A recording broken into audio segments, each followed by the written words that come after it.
Thank you. Good evening. Yes. That's great. Thank you. Alive from Phoenix, Arizona, this is Abraham Lincoln, talk show host. Alright. Hello Phoenix. How are you feeling tonight? We have a great show for you this evening. My guest tonight is Nick Spanis. But, before we get down to it, let's get more acquainted. I have only lived in Arizona for a few weeks, and, damn, does it blow. And here we are in beautiful, disgusting Phoenix. Have you heard that rock band called Phoenix?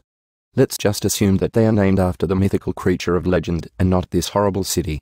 Otherwise, that'd be like naming your band Oakland. Thank you. Before I decide which material I do in my monologue, I try to size up the audience. And you look like a smart audience. But it's relative. When I say, you look like a smart audience in Texas, it's because I think a handful of them actually finished high school. When I say, you look like a smart audience in the Bronx, it's because I don't want to get stabbed. My name is Abe, for those who don't know. My parents gave me a pretty normal name. But my sister's name is Crystal. I know. It's shocking she didn't grow up in a trailer, isn't it? I just wonder sometimes what kind of expectations my parents had for her. Cough, stripper, cough. But, really, with Crystal as a real name, if she ever became a lady of the night, her stripper name would have to be something totally boring. Like Susan. I should also mention this. As of last week, Crystal is a proud mother. It's so great. Her kid is 8 years old, but he finally did something worth being proud of. Yeah. You know how it is, laundry day, am I right? Hey, when you clean out the lint filter on your dryer, do you ever feel a small sense of accomplishment? Like you're one step closer to a lint-free world? Thank you. I also do impressions. Well, impression. I only have one. But I think it's worth sharing. Here it is. Robert De Niro in Taxi Driver. Hi. I will be your cab driver today. Where to? I never saw that movie, so, anyways, I'm not famous per se. But I feel like, after last week, I'm indirectly famous. I was in the same elevator with the kid from 2.5 Men, so expect to see me in the tabloids pretty soon, for child abuse. I know he's not a baby. But I goddamn shook him like one. I expect next season to be much funnier. Thank you. I typically don't do topical material. Well, at least not what's currently topical. I like to talk about things that were cutting edge, like 4 or 5 years ago. So, who the hell is this Barack Obama character? As if he has a snowball's chance in hell. Okay, that's all of my political stuff. So has anybody bought their tickets to see Indiana Jones and the Kingdom of the Crystal Skull? It looks great. Hey, fuck you. I freed the slaves, okay. So, I don't have kids of my own yet, but I was babysitting for my sister the other day. I did the most responsible thing I could think of and put the kid in front of the TV and opened a bottle of wine. He wanted to watch a cartoon, so I suggested the Flintstones. The kid looked confused and asked, why would I watch Vitamins? This got me thinking. If kids don't watch the show, why the hell are they content eating little caveman-shaped pills each morning? I mean, what message are we sending to today's youth? Are we just saving ourselves the trouble of explaining evolution? Instead of kids having to ask, Mom, why aren't there still cavemen? They already know the answer, we fucking ate them. Yeah.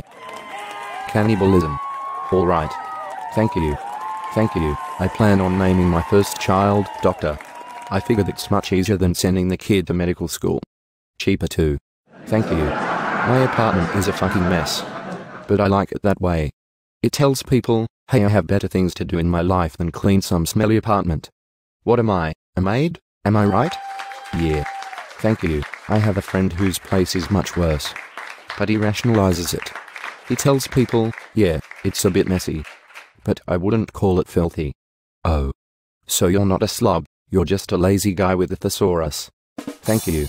I gave $1 to a homeless guy last night, and he said, $1? I got 3 mouths to feed. First of all, I don't even want to know where he keeps the other 2. And, secondarily, it's called the Dollar Menu. You can find it at McDonald's. Double cheeseburger, yeah, and, yes, for you English majors out there. Secondatively is clearly not a word. But I said it because I don't follow the rules. I'm a fucking rebel. But, unlike James Dean, I actually have a cause, feline diabetes. It's not a joke. My cat is seriously sick. Thanks for laughing. Okay, I'm kidding. I don't have a cat. But I did lock up that homeless guy in my attic. And, once a week, I feed him cat food. So, I feel justified in joking about feline diabetes. Thank you. Yeah. I know. So, my grandmother's birthday is coming up. Her name is Joanne. She's the sweetest. I got her a framed picture of Jesus. But, before I had it framed, I wrote on it. In magic marker. It says, "Love you, Joanne. See you soon." Signed, JC. She loves celebrities. Yeah. Thank you. I have a friend named Tiffany, and you can already tell she's a bitch, because her name is Tiffany. With an I. She just got back from Africa. But don't you dare call it a vacation. She was there doing charity. And, by charity, I mean she spent $2,000 to get dreadlocks and have a picture taken with a starving African child. And, yes, that photo is now her Facebook profile picture. I want to tell her, you didn't have to spend $2,000 for that. We could have gone downtown, braided each other's hair, and then paid some skinny kid $5 to pose with us. Boom. Africa, am I right? Or am I right? In other news, last week, I was really worried about my bills. I honestly thought they were going to turn off my electricity. But I checked my mail today, and I'm feeling so much better. I may already be a winner in the Publishers Clearinghouse sweepstakes. So I have that going for me. So, get this. I spoke to my dealer before the show. Let's call him Robbie Jones. Because that's his name. What else would we call him? He lives across from the studio. Apartment 6B. Anyway, he got busted for possession of cocaine.